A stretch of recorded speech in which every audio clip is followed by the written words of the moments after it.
Init na nilagay. Ayaw ko na ba? Ikaw yung hindi ba? Mami! Akin yung isa. Ate, damihan mo yung kulay pula. Uy! I-picture mo kami! Lalagay po yung mga lalaki. Kulay blue, wag nang lagyan. Ano lang naman kasi to. Bagang sila, pagbili. Hindi pwede. Mabawi man lang yung binili ko dito. Kuya, ako yung may 5 kilos na tinaas ko yung kilikili. May ayuda! Ayuda, ayuda!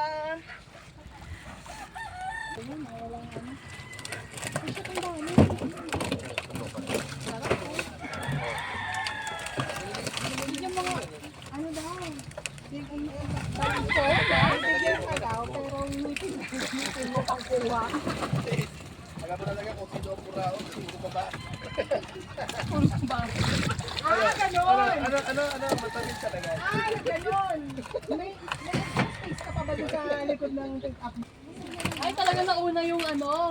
Siyempre ako yung nagpakita ng kilikili kagabi. Plus 5 kilos yan. Kuya ko. Next.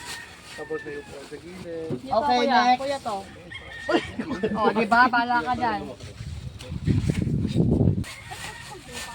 Ilalagyan ba ng yelo sa loob ng plastic? Hindi, okay na sa'yo yan. Kasya pa. Kasya pa, oh. Sige lang, kaya muna natin. Ay, oh, hindi puno. Mga 10 pieces pa. Pag binabayaan mo pala tumuto, magsusuntukan pa yun. Away na lang sa tilapia. Saan mo matetext kami? And friendship to.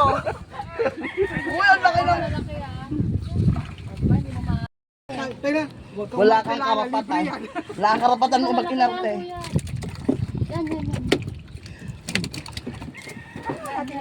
Pumunta siya doon. Gusto ko yung malaki. Ano ba nagkakapansin yan? Sal, para daw iaakyat. Yung malalaki lang. Tayo, kaya nga ako pinababaan yan eh. Para Bakit? magbuhat. Sabi ko, mababain mo rin sa Rika. Hindi, malalaki. Ang saya, ah. Uy, Chelsea ka dito.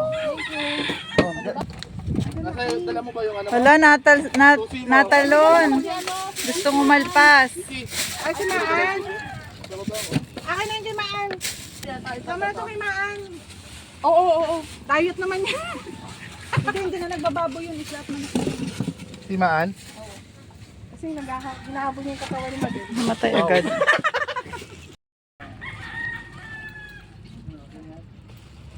Kay Maan. Ito na, dito na kay Maan. Meron na kay Maan. Ikaw nakaisip, sa akin hindi pinasa. Ito na yung kay Maan. Ouchie! Ouchie! Matakot dun yung ano, yelo.